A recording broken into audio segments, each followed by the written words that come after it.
Back to the passage that we read in Mark chapter 6, that well-known account of the feeding of the 5,000. I just want to spend a little time in that passage and consider it. And I must confess that it's one of these passages that it is so well known to me, known to most of us, that we almost pass it by when we read it. We see the miracle in it, and rarely we stop to consider what's happening in this account. The powerful miracle always stands in the forefront, that he fed so many people, that Christ is this supernatural power. And we mustn't forget that there is supernatural elements to the goodness that we receive, and also, on the other hand, the supernatural side of the evil spirits that attack us and convict us. But in this passage, we see that wondrous working of Jesus Christ. But below the miracle, underneath the feeding of the 5,000, there's a richness to Christ that we see of his character. And I want to look at that tonight. And as we dwell on Christ and the way he approached it and the way he provided for these people, that we ourselves would be fed in our own soul. You can look there at verse 34. Just find it there. When he went ashore, he saw a great crowd, and he had compassion on them, because they were like sheep without a shepherd, and he began to teach them many things. It tells us there that Christ looked out over the people as a shepherd would a flock of sheep. Sheep that were on the loose. And I'm sure to many of us that is a relatable image. If we're travelling down the road, we may come across a flock of sheep that are loose on the road, and you don't know which way they're going to go. You approach them, and they fear what is approaching them, because it is not the shepherd that approached them. It is not something that is known to them, and you just don't know which way they will go. And Jesus sees this group of people, this multitude, as such. Sheep without guidance. Sheep that have gathered together and they're not really sure where to go. But they're following after this man. And Jesus, as he looks out over them, has compassion on them. He can see in his own understanding that they are essentially lost. He does not leave them, though, in that condition. And by the implications of what Christ does in this passage, he becomes their shepherd. He becomes the shepherd of the sheep that are before him. And as we look at this, it'll maybe bring to mind thoughts of the shepherd from Psalm 23. Which we'll sing in conclusion. And before we sing it, I want to maybe highlight the parallels that appear from this passage. Jesus here is the shepherd of the people, and he approaches them with compassion, but he is the shepherd that comes to the people that provides for them. He is the shepherd of compassion, and he is the shepherd of provision when we come to this passage. So how does Jesus become the shepherd of compassion? We look at this passage here, and from the beginning it says that the apostles returned to Jesus and told him all that they had done and taught. And he said to them, "Come away by yourselves to a desolate place and rest for a while. For many were coming and going, and they had no leisure even to eat." It tells us that the disciples, they had been away and they've returned now, expressing all that had happened to them in that day. And there's an air of excitement in their return and the reporting what had happened. The disciples were coming and going. Jesus says to them, come away. Come away by yourselves to a desolate place now. Take rest for a while. It says that they had no leisure to eat. There was no time. They were that busy doing good works. And you would expect them to carry on. But Jesus says, no, stop and come aside.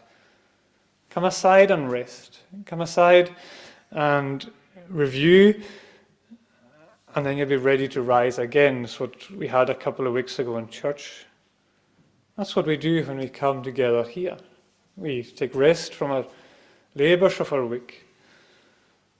And we consider our own ways. We consider Jesus.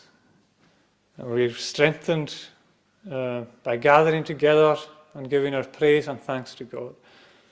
Coming aside for a while prepares us to go on, and we'll be ready to rise again. But we see that any opportunity that they have here in the passage was taken away. People had seen them in the boat from the shore. They identified it was Jesus, and they followed. And when he reaches the shore, with the intention of resting, he's met by this great multitude. Now, this would probably be the moment where our compassion would run dry.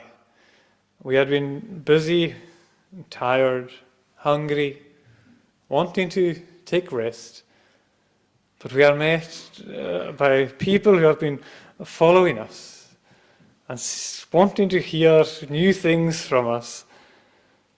How would we react? Well, Jesus is our example. Jesus expresses his compassion towards them. The shepherd saw their need, and he knew exactly how to meet the need of the people. There's obviously a need, because the people are longing for something. They're following after, they're wanting something from Jesus. They're longing to be fed, not physically, but spiritually. They're longing to hear things from Jesus. And you may think, well, this is the parable about the feeding of the 5,000. But initially, that's not the intention. Initially, it's a teaching of the 5,000 was the initial intention of the gathering here. And so he taught them. He didn't feed them straight away. He taught them. That's what they needed. That's what they sought after. And Christ, out of his compassion, took time to teach them.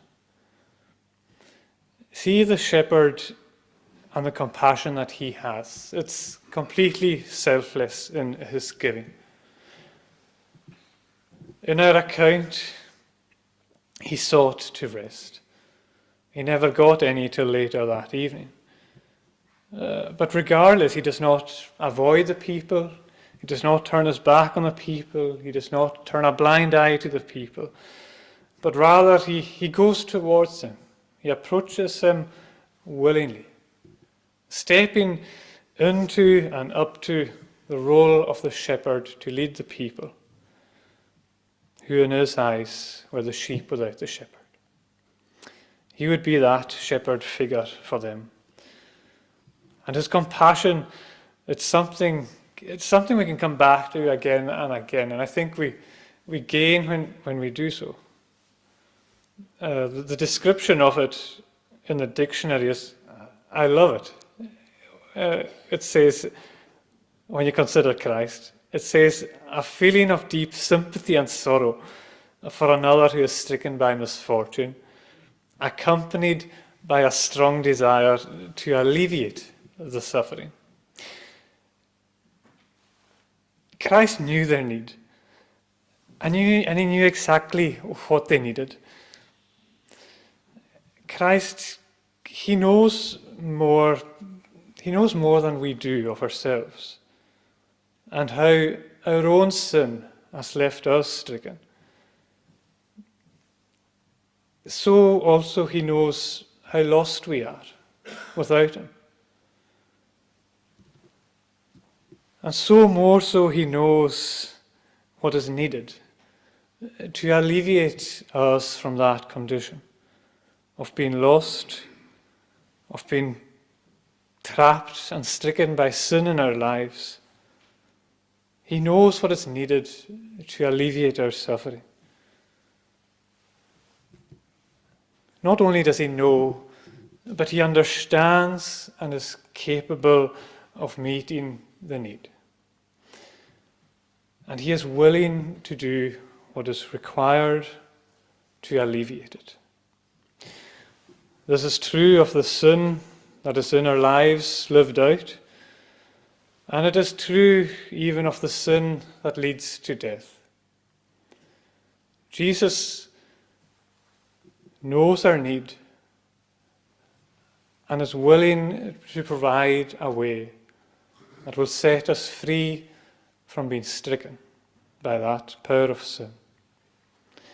He sets us free by being our shepherd. And so each of us have the assurance of this good shepherd to meet our need. He knows us greater than we know ourselves, and he knows how to meet our need. Christ's life, in a sense, it's tied up in this word compassion. And the word here, where it expresses compassion, it appears 12 times throughout the New Testament. And every time it is an instance directly relating to the reaction or action of Jesus. Bar one. Whether the compassion is in circumstances, when he meets people, he has compassion on them or pity, or whether it's within the parables, where he is expressing what he is like. In the Good Samaritan, he expressed compassion. In the father of the prodigal son expresses that compassion when he returns. Every time it's reflective of Christ, how he acts in the circumstance, or how he would act or react. The other time is where a father pleads to Christ that he would have compassion on his son for being possessed by an evil spirit. So you can see this word compassion, where it appears, or compassion or pity. It's compassion in a greater sense than we understand compassion. It is Christ's compassion. It exceeds our understanding of compassion. Where our compassion runs dry, his compassion abounds, as we see in this passage. He sought out to rest, but his compassion abounded when he came ashore and he saw the need of the people. It's wondrous, it's wonderful. It's a compassion that we heard of in prayer, and there's no earthly comparison to truly what Christ's compassion means. But his compassion, although we can speak about it, we don't fully understand what it meant for Christ to feel compassionate. But we know it because he provides for us. Christ's compassion, knowing our need, sets out to alleviate us from the pains and needs of our lives. We see the results of his compassion coming to us in his provision. He is the shepherd of compassion, but as a result of his compassion, he is the shepherd who provides for us. And his teaching here seems to be the initial provision that he gives to the people. He's not feeding the 5,000 initially, as we said. He is teaching them to begin with. That's what they needed. That's what they sought after. Till such a time that we read that it grew late. And the disciples themselves wanted that rest now, it would seem. In verse 35 there, it grew late. And the disciples came to Jesus and said, "This is a desolate place, the hour is now late. Send them away to go into the village." He was wanting to send them away so they could rest themselves. And they could provide for themselves. They wanted to sit and eat together. But Jesus isn't ready to send them away yet. Jesus has more to teach them, as he does the disciples. And he tells the disciples, you feed them.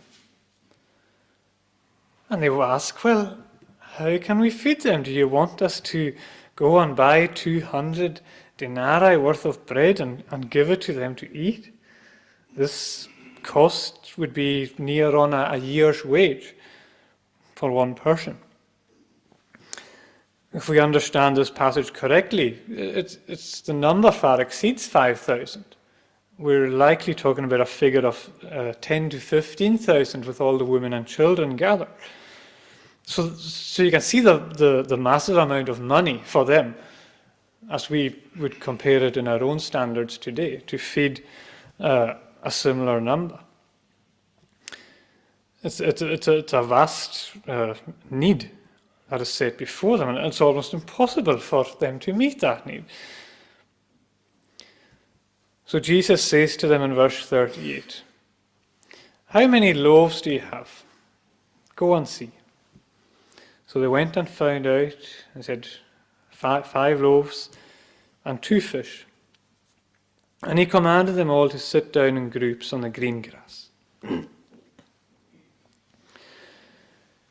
The word there, "sit down," it's not necessarily just sitting down. It implies to recline or lie down in preparation for a meal or a feast. An intentional banquet, if you will. A meal together. Jesus is saying to them, get them ready for a meal. With what you have given me, I will provide. A feast for them to enjoy. A banquet on the green grass. The people, the disciples, they didn't understand how. Jesus told them to prepare for it, but they didn't have the slightest idea how they would feed such a number. How would it be possible? But Jesus blessed the loaves and the fish, and then asked his servants to disperse it to the people. Servants who trusted in his word, and the people received the goodness of his provision, the shepherd. And in a sense, we are like that multitude in the passage. We are the sheep, and we gather together to hear his word, to be taught from Scripture, to be taught by the Spirit speaking to us, his written word as he speaks to us, speaks through us today. And he is glad that we may hear of it. He's not withholding this from us. He wants us to seek him out, to know more about him, to understand his compassion and the riches that we can experience at his hand, and to know ultimately the riches of Christ that he provides through his sacrifice at Calvary and is extended to each and every one of us to receive. He is the compassionate shepherd that looks out over the multitude, the people that gather. He loves them. And we are the people who are blind to what lays ahead. We don't know what is in front of us. And in many ways, we must kind of confess that we don't really know our needs. We know our pains, we know our worries, we know the uncertainties of our lives, but in a way we don't really know our needs, what we need. We make our own efforts to meet that need, to alleviate the pains, the worries, the uncertainties of our lives, to do it of our own strength. But we poorly judge our needs. We don't really know what is the best thing to be administered to us in our need. But Jesus knows what is ahead. And through whatever difficulties and uncertainties, his compassion is such to alleviate the need, to sufficiently provide for us as he extends that compassion down to us. And what he gives to us, it may not be what we want. It may not be of our own reasoning, of what we need. But he knows what we need. Were the people that gathered here, the multitude, did they want more than the basics of bread and fish? They probably did. We like all the added things that aren't necessary in our lives. We enjoy them. They're not always what we need. Did the multitude here sit and enjoy the best meal that they had ever tasted? No. Were they left hungry? No, they weren't. It was what they needed. Was it sufficient for them? Yes, more abundantly sufficient. Jesus, he knows our needs, and he meets it. It's not always the way we would want it, but he knows what is best for us. And maybe we can only, at times, it's when we look back in our lives and see the need we had and the way he met it for us, that we really see his wisdom and his hand at work. His provision for us in our time of need. It's maybe not what we wanted, but it was exactly what we needed during that time. How he has kept us, how he has provided for us through the years, maybe even in miraculous ways we could never have imagined. And from these experiences, as we look back, we have an assured confidence that the compassion that was extended to us in these days will continue, that he will not leave us nor forsake us. But we are people prone to forget. We often forget, and we often need to come back to these passages that we know so well and remember what Jesus has done.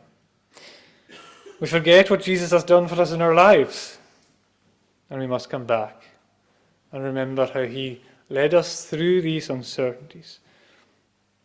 We read about the disciples again in the boat, where they only had one loaf between them all in chapter 8. And they're essentially pointing the fingers to each other and disputing with one another whose fault it was. Who was it that forgot to take the bread with them? Jesus has to remind them of what he has done in the past, in their experience, and what he has done for his people. There's much more to this passage,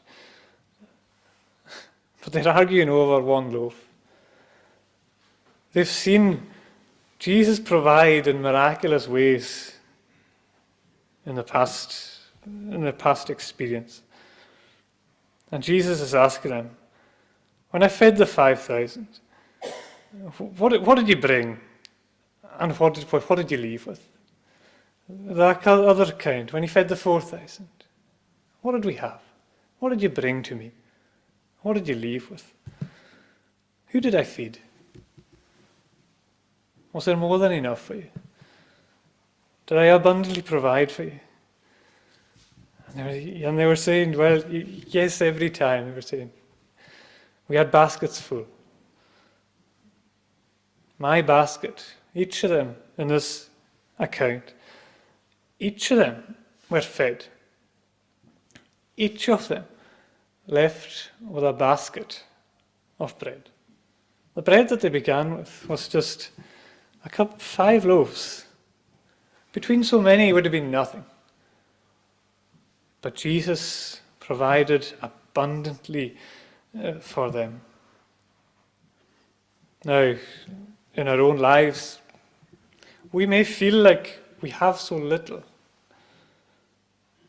Spiritually, maybe we feel it empty, we feel hungry.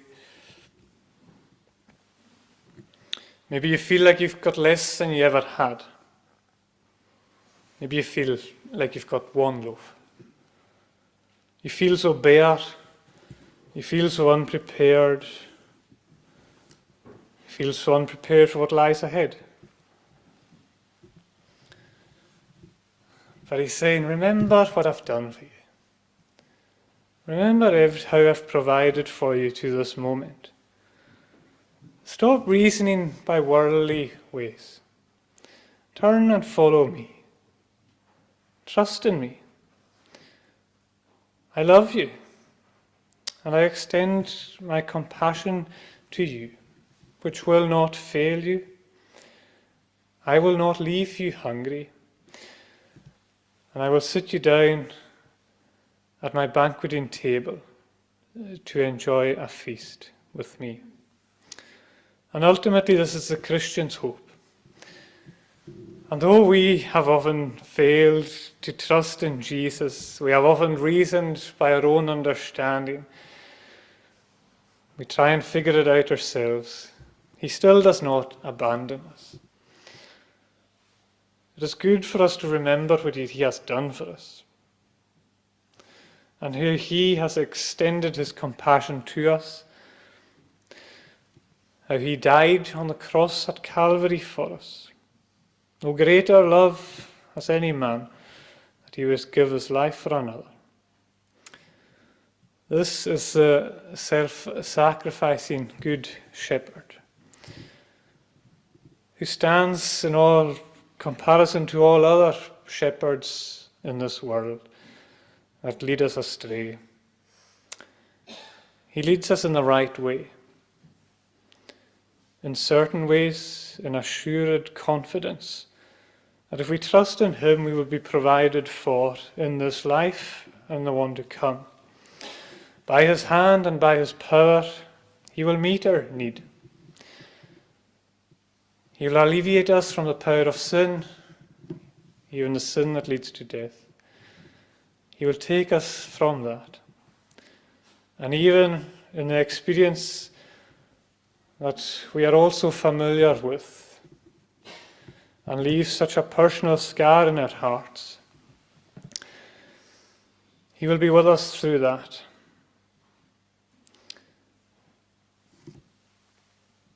And we will just have our eyes to look upon the Good Shepherd and say, yes, you loved me, and you provided for me. And it is beyond my understanding. His compassion to me is assuredly true.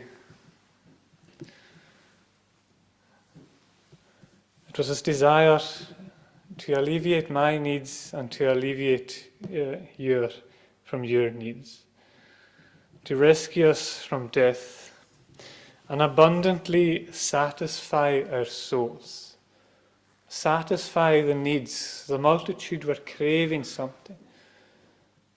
Jesus satisfies us abundantly when we trust in Him, when we follow Him. We don't understand it, how He will feed us. The people didn't understand. He said, trust in me, sit down, I will feed you. We must have that faith in His words, that we will receive the riches of His provision. It will come to us.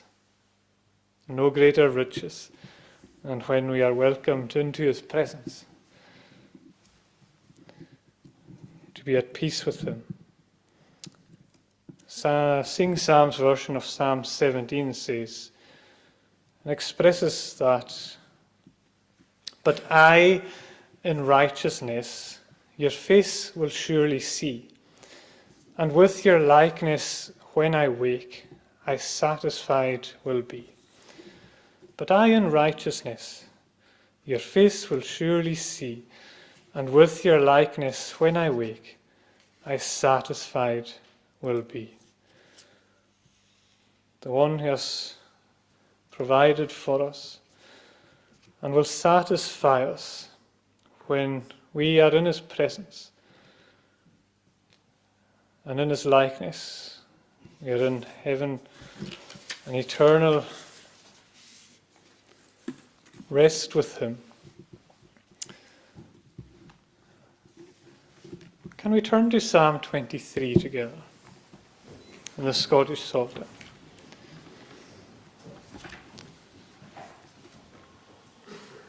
That's on page